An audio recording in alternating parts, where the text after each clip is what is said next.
mindful of how we use social media. It's not just about the platforms themselves. To the preservation of the national unity and democratic stability. Water is life, water is an essential service, and then we must have to carry out the residents. Local communities are not only vital to the growth of society, but they also form the bedrock of humanitarian development.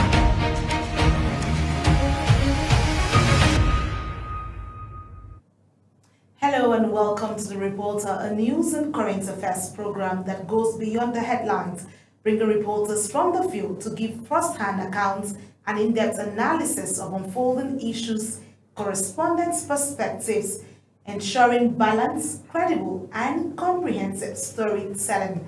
I am Aniti Patrick. Let's quickly give you what's happening here in the Federal Capital Territory and across the globe. In a key step towards approving next year's national spending, the Nigerian Senate has passed President Bola Tinubu's 58.47 trillion naira 2026 appropriation bill for second reading. Topsy Gimba has the details. The passage followed a lead debate by Okoyemi Bamidele as the Senate leader who sponsored the bill titled A Bill for an Act to Authorize the Issue from the Consolidated Revenue Fund of the Federation the total sum of 58.47 trillion naira for the services of the Federation for the year ending 31st December 2026. The 2026 budget is therefore not an experimental document.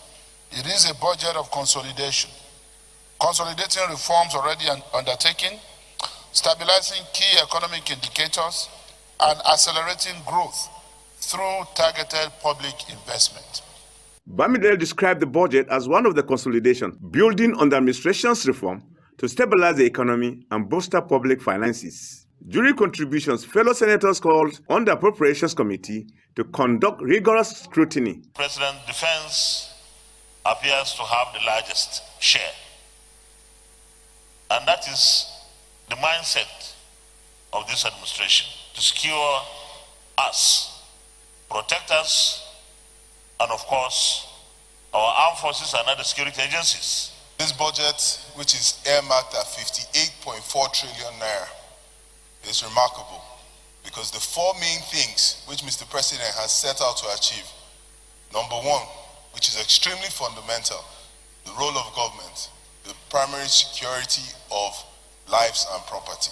That they understand that this money being appropriated is meant to ensure prudent procurement, appropriate remuneration, and ratio payment to our men and women in uniform who are taking all the risk so that Nigeria may be safer. The Senate has now referred the bill to the Appropriations Committee for detailed review. A bill for an act to authorize the issue from the Consolidated Revenue Fund of the Federation the total sum of 58 trillion 472 billion 628 million second reading taken. This bill is now committed to the Committee on Appropriation to revert to the Senate in 1 month. Senator Goza Kwabio, Topsy Gimba, reporting for Global Television News.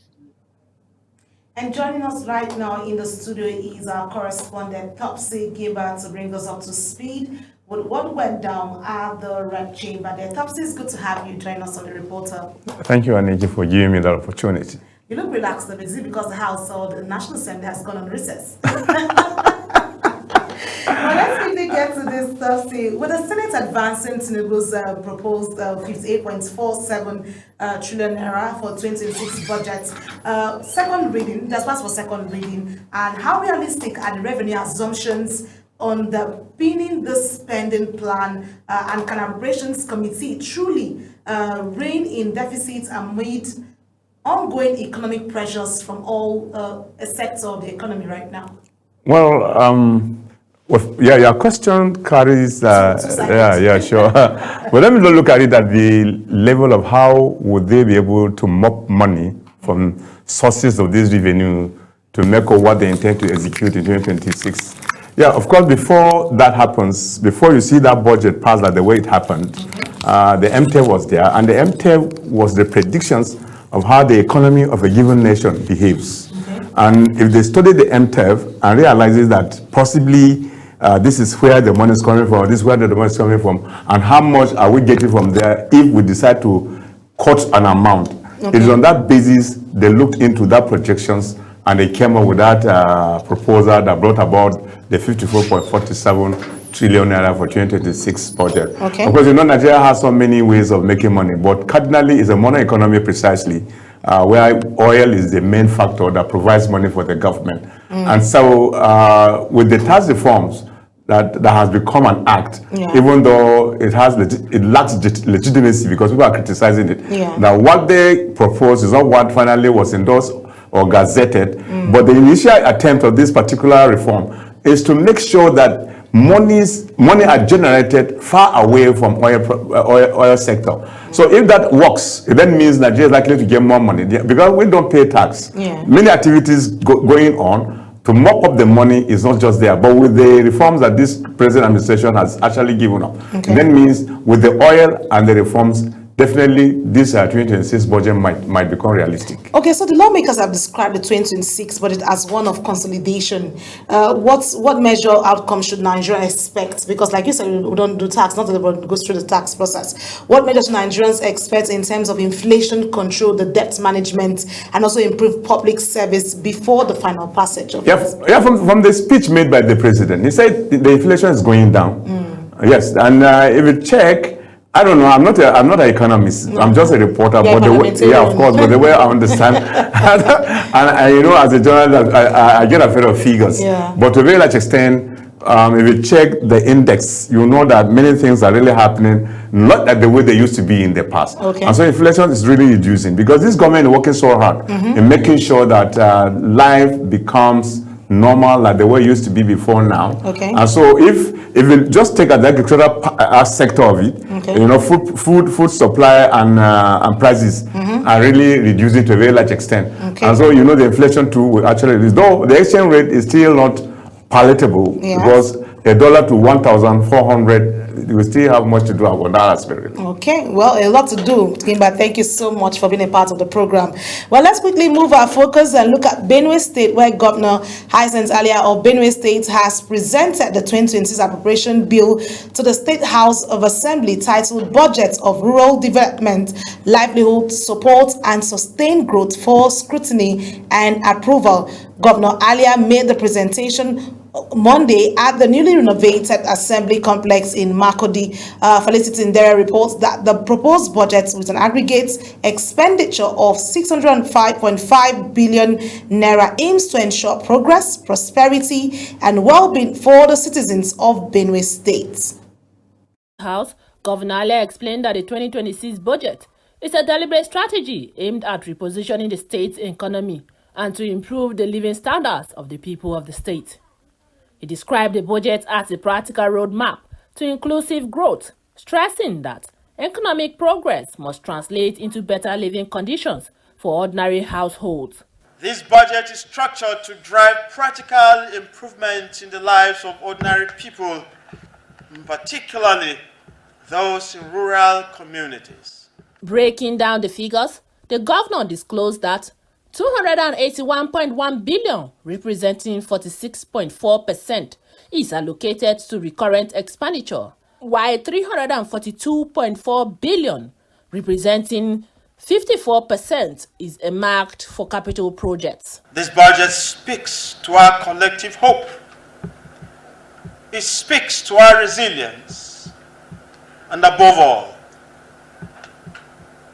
it speaks to our determination to build a peaceful, prosperous, and inclusive Benue State. The Speaker expressed optimism that the 2026 budget would build on the accomplishments while introducing new projects to further develop Benue State, and assured the Governor of the House commitment for a speedy review and passage of the budget in the interest of the state. Let me therefore quickly commend your leadership and demonstration of a shared commitment to the welfare of the people of Benue.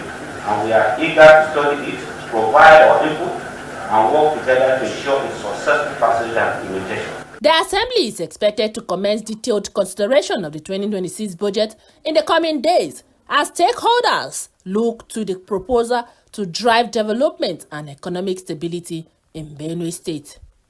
From the complex of the Benue State House of Assembly, Felicity Ndere reporting for Global Television News.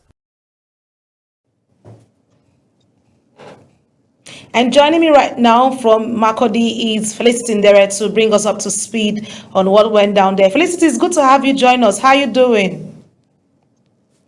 Thank you for having me. I'm very fine. Okay, great. Okay, so with over half of 605.5 billion naira 2026 budget earmarked for capital projects, how confident can Benue residents be that this budget of rural development will deliver visible improvements in rural infrastructure and livelihoods across the state? Okay. Well, if you review the performances of the 2025 fiscal year, we feel that the governor acknowledged the economic pressures and the security challenges, and also highlighting major gains across critical sectors of the 2025 budget. So we believe that if same measures are being taken with the 2026 budget, if being approved, of course, by the House of Assembly, everything will go well. And that will pay off for the residents, is that what you're saying? Yes, they said that if, like, what happened, they disclosed that the security coordination was strengthened. Okay. And other, yes, they said that they deployed some security personnel and alongside federal agencies that came through the budget of the 2025. And the governor said that his administration will continue to maintain strict fiscal discipline that will block leakages and expand internal generated revenue. So the residents in Makurdi now, with what has been put on ground, the underpass in Boko, the one in Makurdi, and then the realization of the road, they believe that everything will be okay if the budget is being approved. So for you, you feel that this is not just one policy promise made again by the governor, because that's one concern, since he has described it as a budget that should be about inclusive growth.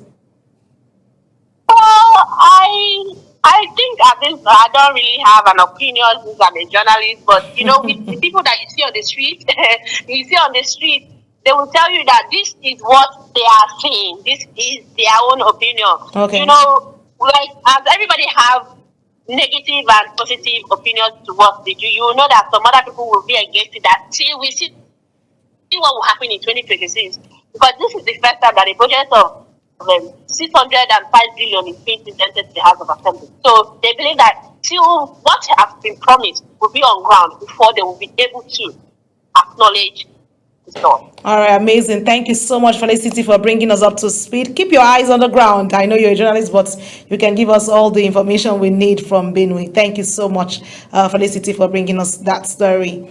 Well, let's quickly turn our focus now to the Yuletide season. The cost of transportation in Nigeria has significantly increased ahead of the Christmas festivities, leaving many travelers with a heavy financial burden.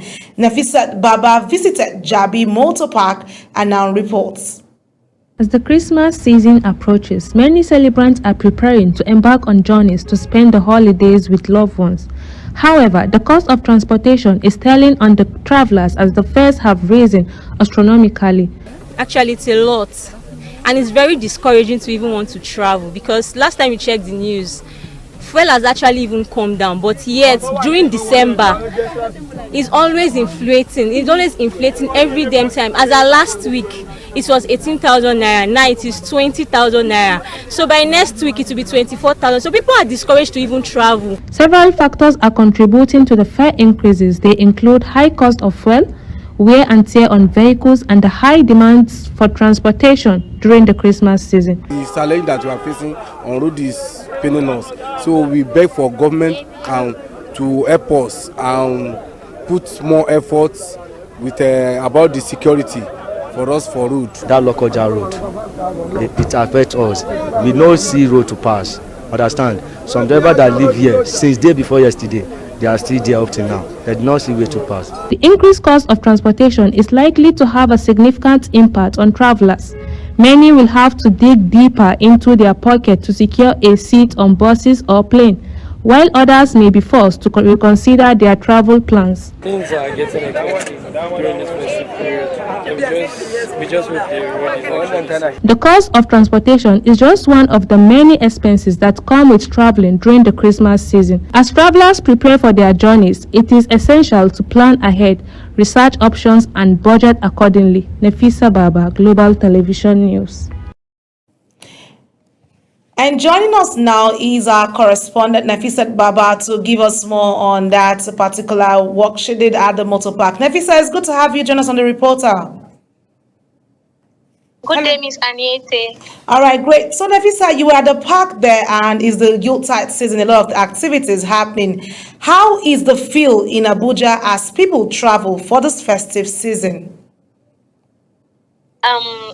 It's about the increase in fare, in transport fare, because of the fuel costs. Though the travelers are complaining that the increase although the transport fare are still high, so they don't really know what's the cost. And many travelers that traveled last 2 days, that's going from Abuja to Lokoja, that some of them have not reached their destinations. And the drivers there are complaining of bad road, insecurity, and rest. But there are many people at the park traveling from Abuja here to different, maybe Lagos, Lokoja, Kano, and the rest. So, and some of the travelers were complaining that yesterday, 2 days back, the transport fare was 18,000. As of today, it's 20,000, and maybe by tomorrow it might be 22,000 naira or 23,000 naira. So this is for what location, Nefisa? Is it from Abuja to the northern part or from the eastern part? How was it like shared across those travelers? It's from Abuja to Lagos. Okay. Abuja to Lagos is 60,000 naira. Okay. Then 75,000 naira for, I think, Owerri. Wow. Yeah, and the drivers are complaining that the road are bad to the extent that they have to change their vehicles tires on the road, and which costs nothing less than 60,000 naira. Okay. Thank you so much, Nefisa, for bringing us up to speed. We wish them a safe travel as they move to their destination. Thank you, Nefisa. Let's move our focus to the foreign scene, where British Prime Minister Keir Starmer has shared his Christmas message via a pre-recorded video from Downing Street, acknowledging that some people, such as NHS staff, emergency services, and members of the armed forces, may be working on Christmas, offering them what he termed a big thank you for doing their bit to care for the nation and to keep the British and the British people safe. The Prime Minister's message comes at the end of a difficult year for his government, with economic growth stuttering and criticism over tax rises in the budget. Uyi Agumofegbe has the rest of the story. Keir Starmer also urged members of the public to each do their bit to reach out to friends, relatives, and neighbors during the festive period. The Prime Minister has acknowledged Britain's cost of living struggles in his Christmas message, vowing that helping with the issue is his priority. It's a truly special time of year. And it's a time to remind ourselves what's really important. Family, friends, community. It's a time to celebrate the Christmas story and to cherish the Christian values that define it. Peace, charity, and goodwill to all. That is the promise of the season. He thanked NHS workers along with members of the military and the emergency services who will be on duty on Christmas Day. Uyi Agumofegbe, reporting for Global TV News.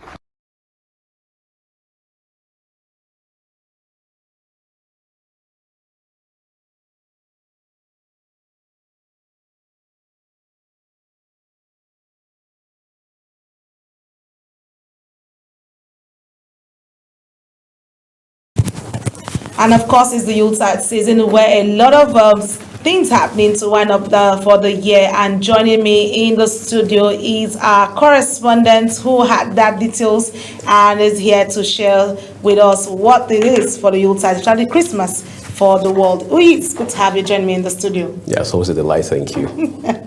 All right, good one. Let's go beyond the festive goodwill message given by the Prime Minister. How significant is this message or his call to cherish Christian values at a time when Britain is grappling with economic hardship and public frustration over tax rises at the moment? Just like Nigeria and several other countries across the world, Britain has seen maybe a little more than its own fair share of challenges in the course of the outgoing year. You talk about the security threats as well. I mean, in their own peculiar sort of situation, economic challenges. We've seen what has happened across the political divide in that country. It's one minute is Kemi Badenoch railing against the Prime Minister and his party. The next minute, you have a few other key actors in the political space also doing their thing and all of that. So all of this also shaped experiences across board in the country in the course of the year. But the Prime Minister's message is very direct, and the thrust of it is to say that regardless of our inclinations or affiliations, political, spiritual, faith-based, and whatever, we've got to realize that this is one moment we need to cherish, to reunite ourselves, to show love, to cherish the values, all right, that underpin the commemoration of Christmas as we know it and things like that. And he says, look, it's also a time for us to appreciate those who in most cases practically put their lives on the line to keep the rest of us safe. Well, thank you so much, because I see that also covers around the issue of unity, dealing with cost of things and people surviving. That simply just shows about the core values of addition for that. Thank you so much for joining us on this particular program. Well, that's the size of it on the program. Thank you for staying with us on The Reporter. A quick reminder that Global Television is on DSTV channel 365 and Star Times channel 276. To stay connected, kindly follow us across all our social media platforms using @Global TV NG. Until the next time, I am Anieti Patrick. Bye for now.